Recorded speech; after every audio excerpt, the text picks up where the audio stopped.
Good evening, welcome to our channel. నేను మాలతి. ఎట్టకేలకు farm house వీడనున్న KCR సార్వత్రిక ఎన్నికల్లో ఓటమి పాలైనప్పటి నుండి కేసీఆర్ తన ఫామ్ హౌస్ కి పరిమితమై అక్కడే ఉండి అన్ని కార్యకలాపాలు నడిపిస్తున్నారు. కాంగ్రెస్ పార్టీ ఎన్ని విమర్శలు చేసినా పార్టీ క్యాడర్ అనుసరించాల్సిన వ్యూహాలను సిద్ధం చేస్తూ వచ్చారు. ఇక ఈ నెల 19వ తేదీన బీఆర్ఎస్ పార్టీ రాష్ట్ర కార్యవర్గ విస్తృత స్థాయి సమావేశాన్ని నిర్వహించాలని బీఆర్ఎస్ పార్టీ అధినేత కేసీఆర్ నిర్ణయించారు. లోకేష్ రెడ్ బుక్ తరహాలో కవిత పింక్ బుక్. కాంగ్రెస్ ప్రభుత్వంపై బీఆర్ఎస్ ఎమ్మెల్సీ కల్వకుంట్ల కవిత సంచలన వ్యాఖ్యలు చేశారు. గురువారం మీడియాతో మాట్లాడుతూ బీఆర్ఎస్ కార్యకర్తలపై అక్రమ కేసుల గురించి తీవ్రంగా స్పందించారు. తాము కూడా పింక్ బుక్ లో అన్ని రాసుకుంటున్నామని, అధికారంలోకి వచ్చాక ఎవరిని వదిలిపెట్టబోమని హెచ్చరించారు.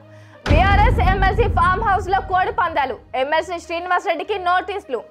మొయినాబాద్ మండల పరిధిలోని తోలకట్టలోని బీఆర్ఎస్ ఎమ్మెల్సీ పోచారం శ్రీనివాస్ రెడ్డికి చెందిన 11 ఎకరాల ఫామ్ హౌస్ లో ఆంధ్రప్రదేశ్ కు చెందిన వ్యాపారి భూపతిరాజు శివకుమార్ వర్మ కోడి పందాలు నిర్వహించినట్లు పోలీసులు తెలిపారు.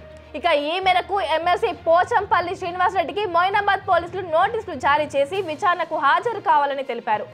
ఎమ్మెల్యే కోటాలో ఎమ్మెల్సీ పదవి ఆశిస్తున్నాను. ఎమ్మెల్యే కోట ఎమ్మెల్సీ పదవి ఆశిస్తున్నట్లు అద్దంకి దయాకర్ తన మనసులో మాట బయట పెట్టారు. దానిపై పార్టీ అధిష్టానం నిర్ణయం తీసుకుందని అన్నారు. ఈ సందర్భంగా మాట్లాడుతూ తెలంగాణను కేటీఆర్ క్యాసినో హబ్ గా మార్చారని తీవ్ర విమర్శలు చేశారు. అందుకు సాక్ష్యం MLC Pochampalli Srinivas Reddy farm house లో జరుగుతున్న అరాచకాలే కారణమని అన్నారు. రంగరాజన్ పై దాడి కేసులో మరో 7 అరెస్ట్. చిలుకూరు బాలాజీ ఆలయ ప్రధాన అర్చకులు రంగరాజన్ పై రామరాజ్యం ఆర్మీ పేరిట దాడి చేసిన కేసుకు సంబంధించి మరో 7 నిందితులను అరెస్టు చేశారు. శ్రీకాకుళం, ఈస్ట్ గోదావరి, భద్రాచలం ప్రాంతాలకు చెందిన 7 అరెస్టు చేసినట్లు మొయినాబాద్ పోలీసులు వెల్లడించారు. ఇక ఈ కేసులో ఇప్పటికే 11 మందిని అరెస్టు చేసి రిమాండ్ కు తరలించారు.